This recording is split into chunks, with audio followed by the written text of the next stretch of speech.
안녕하세요. 정신분석의 뜰입니다. 오늘도 코앗의 정신분석을 어떻게 치료하는가 그 책 살펴보겠는데요. 오늘은 7장입니다. 방어와 저항에 대한 자기심리학적 접근에 대해서 한번 살펴보도록 하겠습니다. 자, 이 책 내용을 통해서 핵심적으로 흘러 들어오는 것은 계속 코앗이 뭐라고 얘기하고 있습니까? 자기가 하는 자기심리학과 전통 정신분석의 치료 방법은 틀리다. 관점의 차이가 있다. 그것을 조목조목 비교하면서 설명하고 있죠. 근데 오늘은 바로 이 방어와 저항에 대한 부분도 나는 이렇게 전통 정신분석과 틀리게 보고 다르게 본다. 그 차이점에 대해서 이렇게 설명해 주고 있는 부분이거든요. 자, 그렇다면 전통 정신분석에서는 이 방어와 이 저항을 어떻게 보는지 우리 한번 살펴보도록 하겠습니다. 자, 기존 정신분석은 어떻습니까? 무의식을 의식화해야 되죠. 그러면서 치료가 진행되어져 가는데, 자, 이렇게 무의식에는 이 욕동 소망이 막 올라오면, 무의식에 묻어뒀던 것들이 올라오면 초자아가 금지를 막 시키죠. 그런 금지 속에서 이것들이 올라오면 내 자아가 불안해요.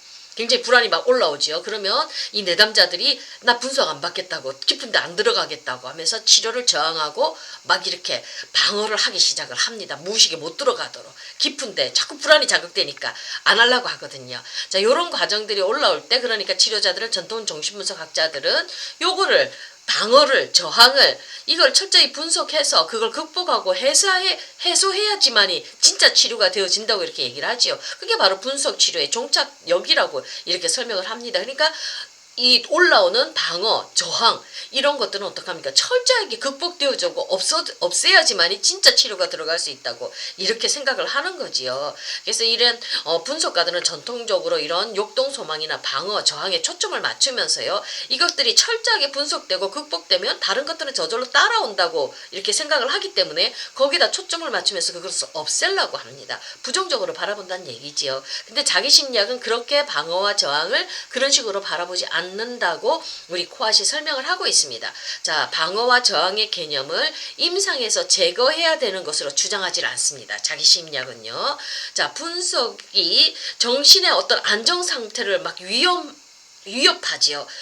병리적이든지 조금 불안전하든지 나약하든지 어쨌든지 간에 그 내담자 안에는 자기 나름대로의 어떤 정신 구조가 만들어져 있습니다. 근데 이게 분석하면서 치료한다면서 이 안정된 정신 구조를 막 치고 들어오니까 불안한 거 당연하죠. 분석 안 받고 싶죠. 힘들지요. 두렵지요. 그러니까 이 환자들이 불안해하는 것들, 그래서 이 분석에서 이렇게 환자들이 저항을 하는데, 이런 저항과 방어에 대한 태도가 이렇게 그걸 반드시 쳐부시고 없애버려야 된다는 걸로 보지 말라는 얘기입니다. 그러니까 이 방어하고 있는 내담자 입장에서는 어떻겠어요? 나쁜 거 병리라고 생각하니까 기분 더 나쁘잖아요. 그러니까 그 사람들이 마음껏 펼쳐내지를 못하니까 그렇게 보지 말라고 얘기를 하고 있습니다.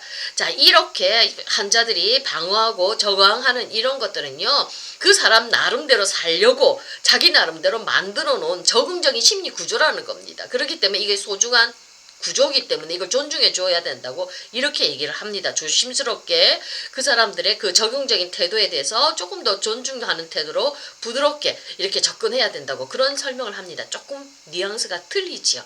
그 사람의 인격 자체로 봐주는 겁니다. 무너뜨려야 될, 극복해야 될 것들로 보는 게 아니라 그 사람 나름대로 자기 핵을 보호하기 위해서 만들어 놓은 심리 구조이기 때문에 함부로 무례하게 이것을 극복하고 이렇게 부셔야 되는 거, 이거 해소해야 되는 그런 것들로 보지 말라는 겁니다. 소중한 거라는 얘기입니다. 관점이 조금 틀립니다. 자, 분석에서 방어는 심리적 생존을 위한 행동으로 이해되어져야 된다. 그런 얘기를 합니다. 다시 말해서 그것은 발달을 促진시키는 그런 역할을 하는 어린 시절 자기 대상 모체가 부모님이 심각한 결점을 지녔지요. 그래서 아이가 발달하지 못하도록 만들었어요. 그래서 아이가 위험에 처했을 때, 그럴 때 환자가 살기 위해서 자기 자신을, 핵심 자기를 보호하기 위해서 뭔가 만들어 놓은 구조라는 겁니다. 방어 구조를 만들어 놔야 내 핵심 자기가 무너지지 않기 때문에 나의 핵심 자기를 보호하기 위해서 방어벽들을 만들어 놓은 거라는 그 얘기를 하고 있습니다. 그러니까 이게 방어벽들이 만들어서 일단 핵심 자기가 보호가 되면 나중에 시간이 흐른 다음에 적절한 시점에서 이상화된 좋은 대상들을 만나면 중단된 발달이 새롭게 진행되고 재기되어서 나가겠지요. 그러니까 이거는 그 사람이 살기 위해서 생존하기 위해서 만들어 놓은 구조기 때문에 조심스럽게 접근해라 이렇게 얘기를 하고 있습니다. 자, 사례 예시를 통해서 이 코앗이 이 전통 정신분석과 자기가 보는 이런 방어에 대한 관점이 다르다는 것을 설명하고 있습니다. 자, 이 사례가 들어오는데 거기서 보면 이 사람은 결혼 생활에 어려움이 있어요. 그리고 또 일에 대한 불만이 있는 그런 중년 변호사입니다. 먼저 분석은 좀 실패했고요. 두 번째 이제 코앗에게 분석을 받으러 왔습니다. 자, 이 부분 가정 환경을 보면 2살 아래 남동생이 엄마한테 사랑을 독차지해요. 그러니까 자기는 밀려났지요. 그러니까 자기는 그러니까 이 남동생이 훨씬 더 외모도 좋고 이렇게 민첩하게 행동을 하니까 좀 주눅이 들었어요. 그래서 경쟁과 질투심에서 물러나서 이 사람은 혼자 고립되어 있습니다. 근데 이게 고립되어 있는 거는 그 사람이 이렇게 벌써 태영에서 나온 거죠. 이 경쟁에서 밀려서 나온 거예요. 근데 이 방어 조직에 대해서 코앗은 어떻게 보냐면 그 사람이 이렇게 고립되어서 혼자 있음으로 인해서 자기 혼자 있음으로 인해서 생각하고 사고하는 능력을 발달시켜서 그 사람은 이 변호사라는 성공한 직업을 가질 수 있다고 이렇게 주장을 하는 거거든요. 그러니까 이 사람이 경쟁에서 밀려나서 동생을 시기하고 질투하고 뭐 그런 식으로 분석을 하는 게 아니라 이렇게 경쟁에서 밀려나왔지만 이렇게 자기 나름대로 살기 위해서 새로운 어떤 방어 조직 생각하고 책을 읽는 거 그런 것들을 만들어서 살기 위해서 그런 것들을 만들었기 때문에 이 사람이 직업적인 성공으로 연결되어 줄 수 있다. 이렇게 해석을 하고 있거든요. 그러니까 전통 정신분석은 오이디푸스 경쟁에서 너는 졌어. 동생한테 밀려났어. 그래서 너는 그 뭐 어쩌고저쩌고 그렇게 분석하지를 않는다는 얘기입니다. 자, 두 번째는 자 엄마는요 굉장히 이 엄마는 침범적으로 양육을 했습니다. 그래서 집안을 굉장히 군대 분위기로 만들었어요. 엄마가 집안의 권력을 다 가지고 있습니다. 그러니까 아빠도 꼼짝 못해요. 아버지는 좀 힘이 없는 사람입니다. 근데 이 아버지는 직업적으로는 성공한 사람이에요. 아주 유쾌한 남자인데 이 아버지가 엄마한테 이제 잡아먹힐까 싶어서 이제 가정에서 도망가 버렸어요. 그러니까 아이들 양육하는 데서도 도망가 버렸어요. 엄마한테 다 맡겨줘 버렸거든요. 그러니까 이 내담자는 아버지를 이상화시킬 수 있는 그런 가정 환경이 안 되었지요.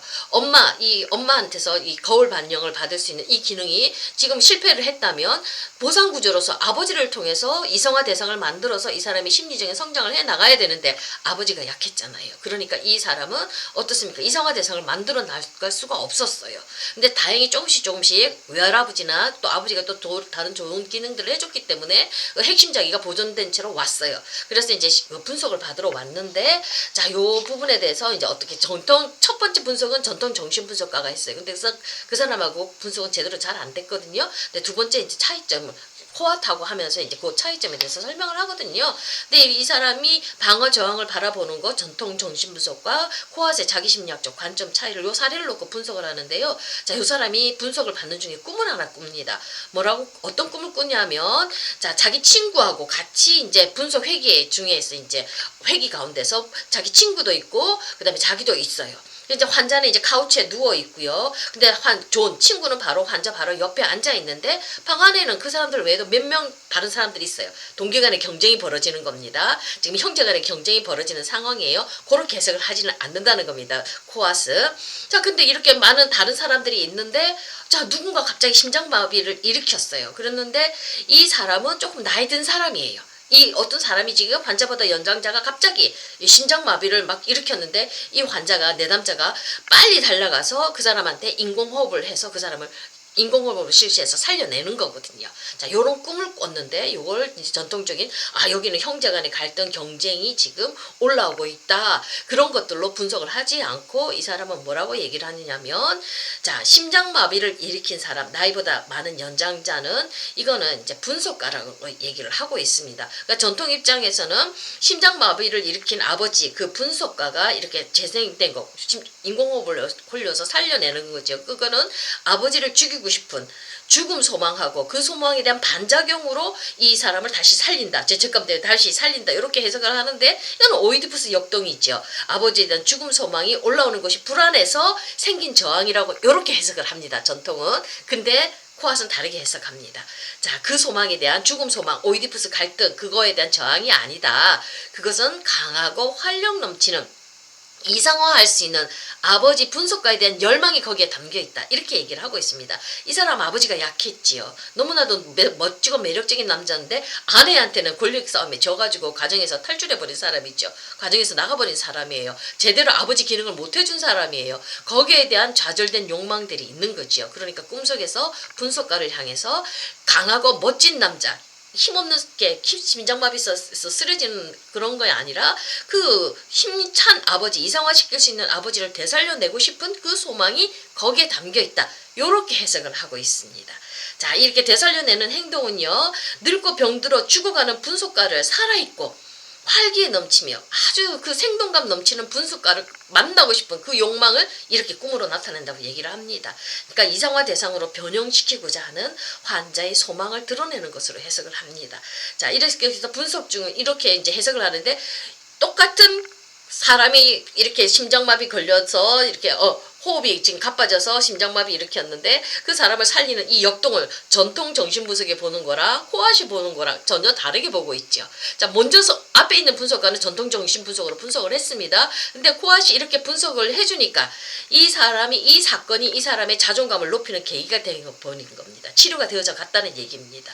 자기를 다 이해해줬거든요. 내가 진짜로 원하는 것은 오이디푸스 역동으로 아버지를 죽이고 거기에 대한 죄책감으로 막 이 아버지를 살리고 싶은 그 꿈의 해석이 아니었던 거예요. 이 사람한테는 나도 이상화할 수 있는 튼튼하고 건강한 아버지, 너무나도 활력 넘치는 좋은 분석가를 만나서 그 사람을 내가 이상화시켜서 내 발달된 자기를 만들어 나가고 싶은 욕망이 있었던 거예요. 도망간 아버지가 아니라 힘차게 같이 해줄 수 있는 이 이상화된 대상을 만나고 싶은 욕망이 그 속에 담겨 있고, 그런 분석가가 되어줄 때 이 사람은 치료되어서 나오는 거지요. 자, 이렇게 해석을 하면서 이런 접근으로 해석을 하니까 정말 이 내담자가 슉 올라왔어요.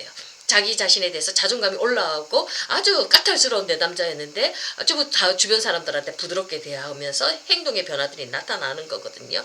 자, 요렇게 나오는 이 오이디푸스 역동을 어떻게 해석할 것인가, 어떻게 분석할 것인가, 자, 이게 없어야만 되는 저항으로만 생각할 것이냐, 아니면 이 사람의 깊은 욕망, 정말로 그 방어와 저항 뒤에는 이 사람이 튼튼한 이성화된 대상을 만나고 싶은 그 욕망을 이해하고 접근할 때 훨씬 더 공감적으로 접근할 수 있고, 이 이해와 설명이 그 사람한테 더욱더 깊이 다가갈 수 있고 변화를 일으킨다고 이렇게 코아 선생님은 얘기를 하고 있습니다. 자, 방어와 저항에 대한 전통 정식 분석과 자기 심리학의 접근이 좀 틀리죠. 관점의 차이가 있습니다. 자, 전통적으로도 우리가 해석해야 될 것도 있고요. 코아세 분석으로도 접근해야 되는 것도 있습니다. 자, 우리는 새로운 또 접근 방법을 오늘 이 시간에 또 한번 배워봤습니다. 감사합니다.